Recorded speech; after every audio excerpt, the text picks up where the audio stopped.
जहां दिल्ली के मंगोलपुरी में चाकूबाजी की कई वारदातें सामने आई और हड़कंप मच गया है। 7 से 8 लोगों पर चाकू से हमला हुआ, जिसमें करीब आधा दर्जन लोग घायल हैं।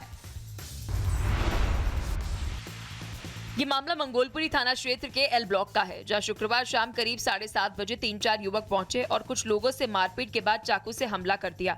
वारदात में करीब आधा दर्जन लोग घायल हुए हैं। घायलों को संजय गांधी अस्पताल ले जाया गया, जिनमें से घनश्याम और 65 साल की बाबूलाल भी शामिल है। 2 घायलों को सफदरजंग अस्पताल रेफर किया गया। वहीं पुलिस सीसीटीवी फुटेज खंगाल रही है और आरोपियों की तलाश में जुट गई है।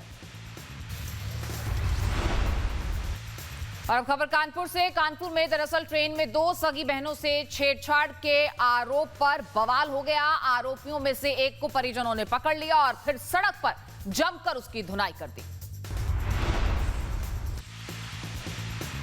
1, 2 या 3 नहीं, जब तक थके नहीं तब तक धुनाई होती रही। तस्वीरें कानपुर की हैं, जहां चौबेपुर में ट्रेन के अंदर 2 युवतियों से छेड़छाड़ और गलत इशारे करने का आरोप है। ट्रेन से उतरने के बाद बहनों ने परिवार को पूरी बात बताई, जिसके बाद पीपरी रोड पर एक आरोपी युवक हत्थे चढ़ गया। फिर देखिए कैसे गुस्साई भीड़ ने आरोपी को घेरा, दनादन थप्पड़ों की बरसात कर दी। जानकारी मिलते ही पुलिस मौके पर पहुंची, आरोपी को हिरासत में लिया और दूसरा आरोपी फरार है। युवती की शिकायत पर केस दर्ज करके कार्रवाई भी शुरू की जा चुकी है। और अब खबर हापुड़ से, जहां हापुड़ में पुलिस की बदमाश के साथ मुठभेड़ हो गई। इसमें गौरव हत्याकांड का मुख्य आरोपी प्रदीप घायल हुआ है। उत्तर प्रदेश के हापुड़ में पुलिस ने 25,000 के इनामी बदमाश का एनकाउंटर किया। मुठभेड़ में गौरव हत्याकांड का मुख्य आरोपी प्रदीप घायल हुआ है।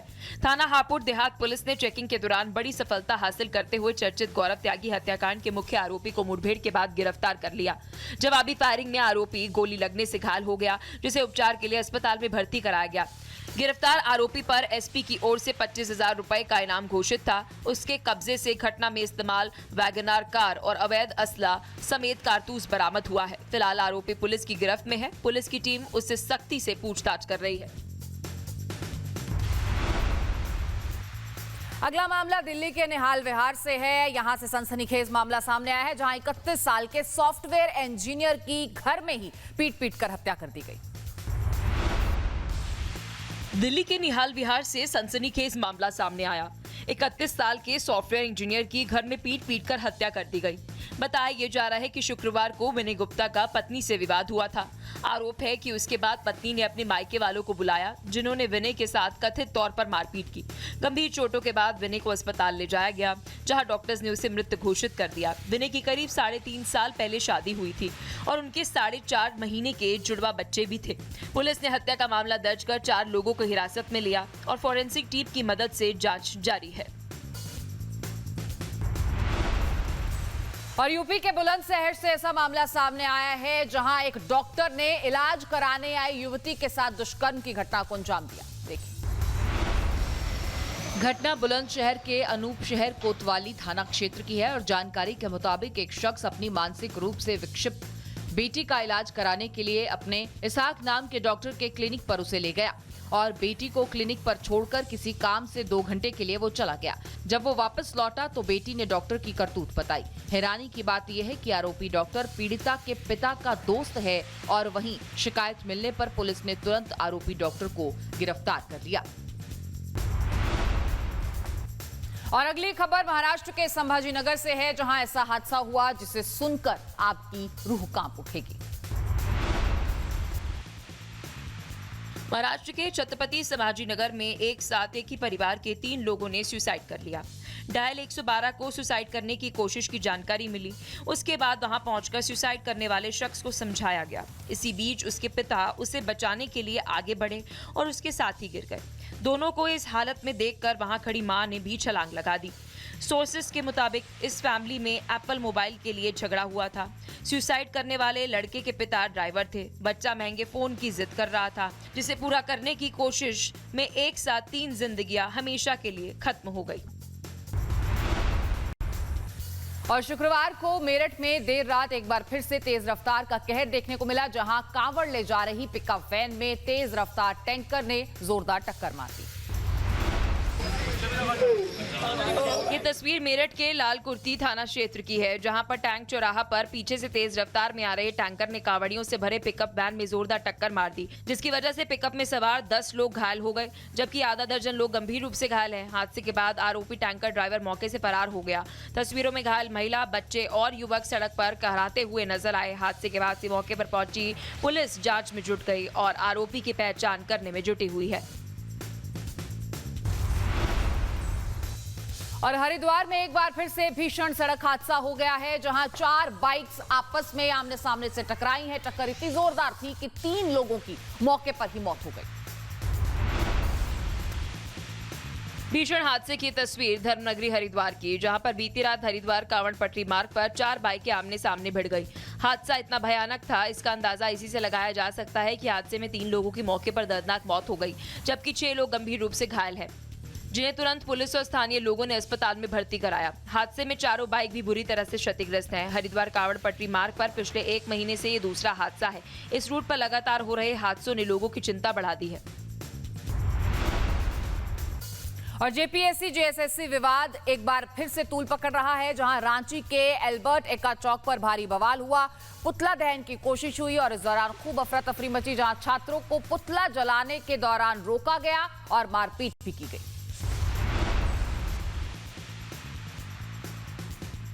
छात्रों का आरोप है कि ये सब कुछ राहुल गांधी के इशारे पर हुआ। दरअसल पहले सरकार का जेपीएससी परीक्षा को रद्द करना और फिर हाई कोर्ट के स्टे ने छात्रों में आक्रोश भर दिया। ऐसे में छात्रों ने हेमंत सोरेन और राहुल गांधी के पुतले जलाने का ऐलान किया। हेमंत सरकार भले ही छात्रों को मारपीट रही हो, डंडे भांज रही हो, लेकिन इतना तो तय है कि जेपीएससी जेएसएससी विवाद फिलहाल खत्म होने वाला नहीं है। ये विवाद हेमंत सरकार की मुश्किलें भी बढ़ाने वाला है। और राहुल गांधी ने कल धरने के नाम पर संसद मार्ग थाने के बाहर खूब तमाशा किया है। आज पुणे में उनके कार्यक्रम से पहले ही छात्रों ने भी तगड़ा बवाल काट दिया। पुणे के कोप कॉलेज में आज राहुल गांधी का छात्रों की गूंज कार्यक्रम होना है, लेकिन उसके पहले ही एबीवीपी और एनएसयूआई के बीच विवाद हो गया। दोनों पक्षों के कार्यकर्ताओं के आमने सामने आ गए और देखते ही देखते परिसर में तनाव का माहौल बन गया। हालत इतने ज्यादा टेंस हो गए थे कि मौके पर पुलिस को बुलाने की नौबत आन पड़ी। एनएसयूआई ने एबीवीपी पर गंभीर आरोप लगाए। एबीवीपी वर्कर्स का आरोप है कि राहुल गांधी के पुणे दौरे और छात्रों की गूंज कार्यक्रम की पृष्ठभूमि में कोप जैसे तकनीकी विश्वविद्यालय से जुड़े कुछ मामलों को लेकर कांग्रेस की ओर से छात्रों का इस्तेमाल किया जा रहा है। राहुल गांधी के कार्यक्रम से ठीक पहले कोप में एनएसयूआई एबीवीपी के बीच हुए विवाद ने पुणे के छात्र राजनीति के माहौल को गरमा दिया। पुलिस पूरे मामले पर नजर बनाई हुई है। और बिहार में अब नया प्रदर्शन शुरू हो गया है, जहां सहरसा की सड़क पर टीचर भर्ती एग्जाम के कैंडिडेट्स ने जमकर बवाल काटा। ये तस्वीर बिहार के सरसा जिले से सामने आई, जहां टीचर भर्ती परीक्षा के कैंडिडेट्स ने जमकर हंगामा काटा। गुस्साए छात्रों ने जमकर नारेबाजी की और अपनी कई मांगों को लेकर बिहार के शिक्षा मंत्री का पुतला भी जलाया। दरअसल TRE-4 यानी टीचर भर्ती परीक्षा के चौथे चरण के कैंडिडेट्स ने सड़क पर अपनी मांगों को लेकर धरना दिया। बिहार सरकार से इंसाफ की मांग की। सहरसा की पिक्चर पूरी तरह से अलग थी, लेकिन मांग वही, शिक्षा व्यवस्था में सुधार, जिसे लेकर छात्र सड़कों पर आए। देखना होगा कि इन सभी मांगों को कब तक मान लिया जाए। और हापुड़ में त्योहारों से पहले मिलावटखोरों पर बड़ा एक्शन हुआ है, जहां फूड डिपार्टमेंट की संयुक्त टीम ने छापेमारी की। 700 किलो मिलावटी मावा बरामद कर लिया। कार्रवाई के दौरान मौके से बड़ी मात्रा में मिलावटी सोयाबीन ऑयल और वनस्पति मिली है। टीम ने पूरे सामान को जब्त कर लिया है। फूड विभाग की टीम ने मिलावटी मावा और दूसरे खाद्य पदार्थों के सैंपल्स लिए हैं। इन्हें जांच के लिए भेजा जाएगा और जांच रिपोर्ट के आधार पर आगे की कार्रवाई होगी। फिलहाल 700 किलो मावा की जब्ती से मिलावटखोरों में हड़कंप मचा है। और चलिए आगे बढ़ते हैं, जहां राजधानी दिल्ली में सड़क पर उस वक्त अफरा तफरी मच गई जब अचानक से एक गाड़ी में भीषण आग लग गई।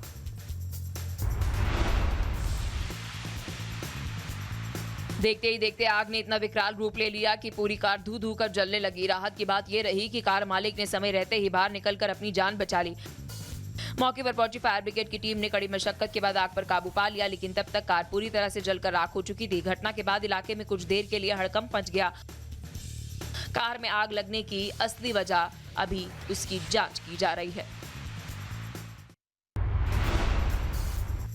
और मसूरी केम्प्टी रोड पर भूस्खलन ने ऐसा कहर बरपाया कि एक मकान और एक दुकान देखते ही देखते मलबे में तब्दील हो गए। गनीमत ये रही कि परिवार ने वक्त रहते घर को खाली कर दिया था।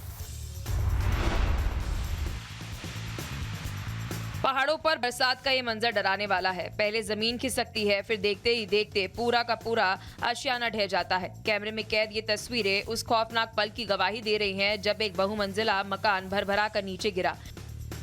ये खौफनाक हादसा हुआ मसूरी केम्प्टी रोड पर साझा दरबार के पास, जहां पर लैंडस्लाइड की चपेट में एक मकान और दुकान आ गया। मलबा इतनी तेजी से नीचे आया कि संभलने का मौका तक नहीं मिला।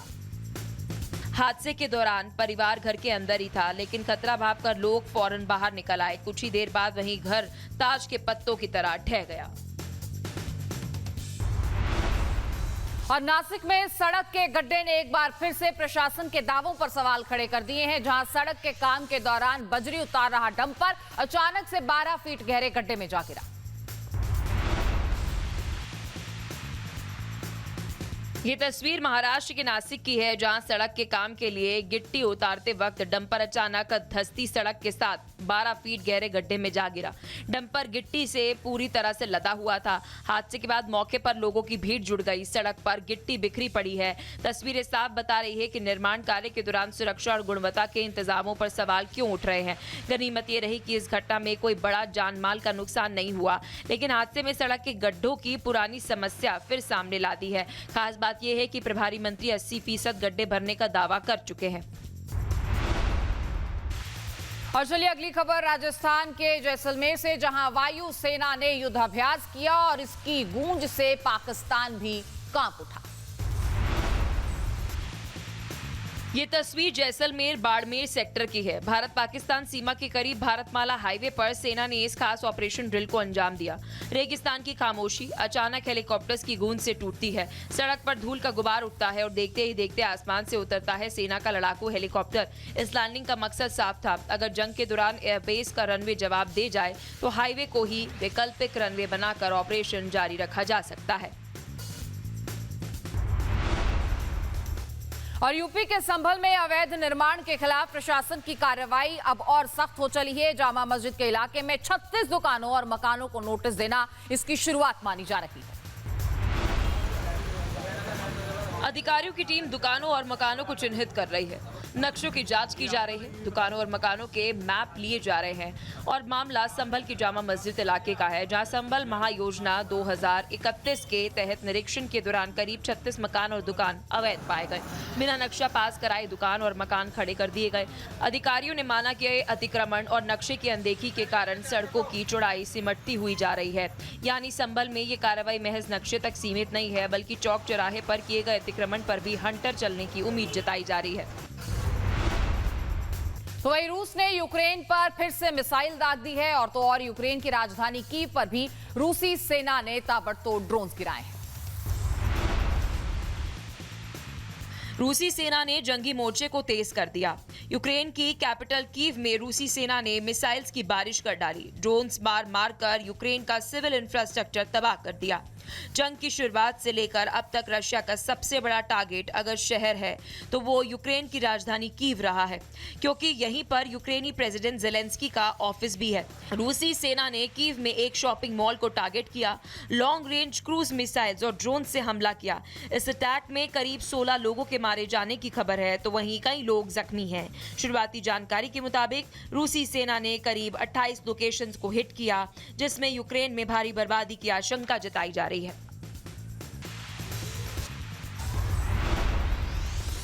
और ताइवान से सड़क हादसे की एक हैरान करने वाली तस्वीर सामने आई है, जहां हादसे में रुकी हुई कार को पीछे से आ रही कार ने जोरदार टक्कर मार दी।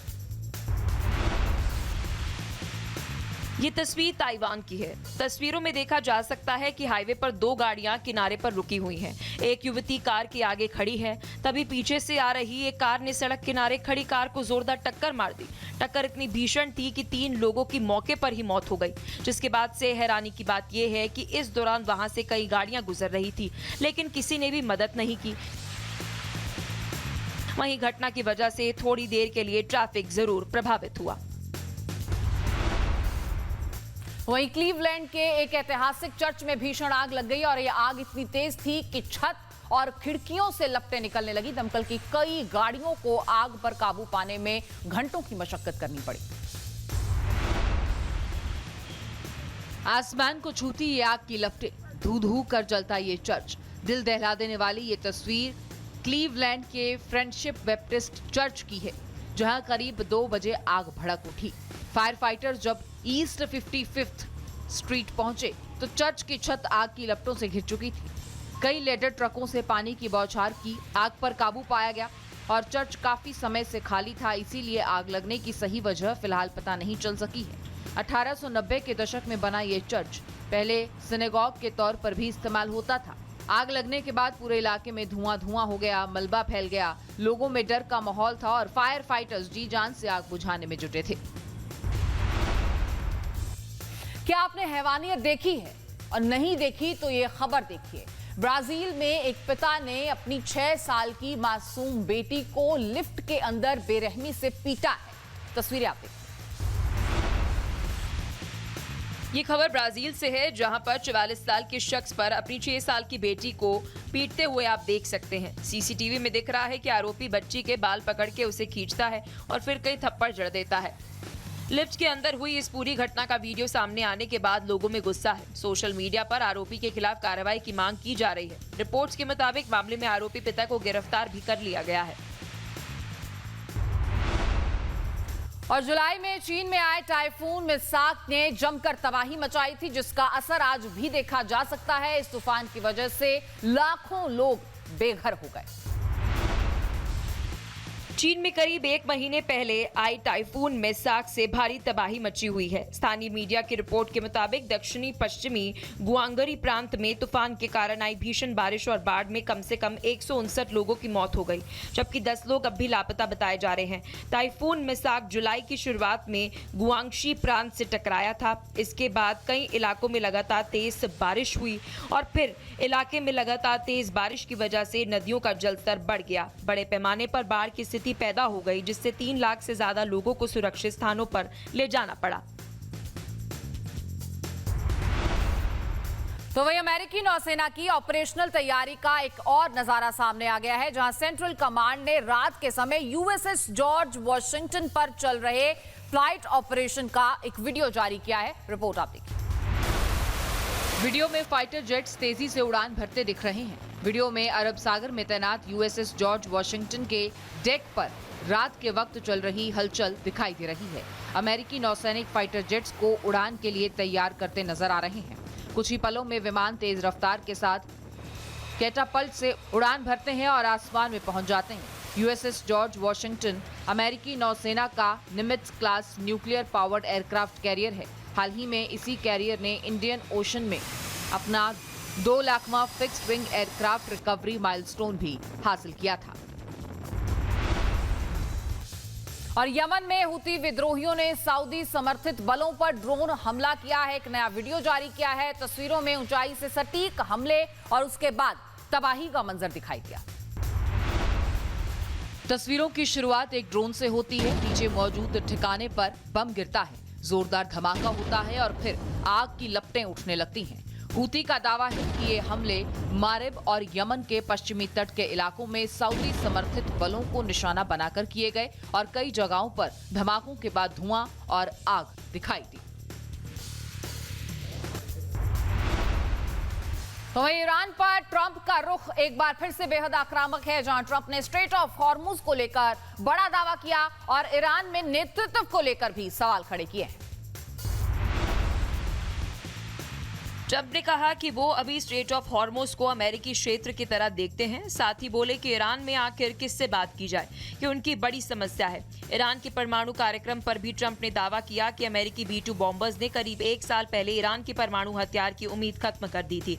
वहीं ट्रंप ने ओसामा बिन लादेन का जिक्र कर 9/11 की याद दिलाई और कम्युनिज्म पर तंज कसते हुए हम खुश रहना चाहते हैं, ऐसा कहा।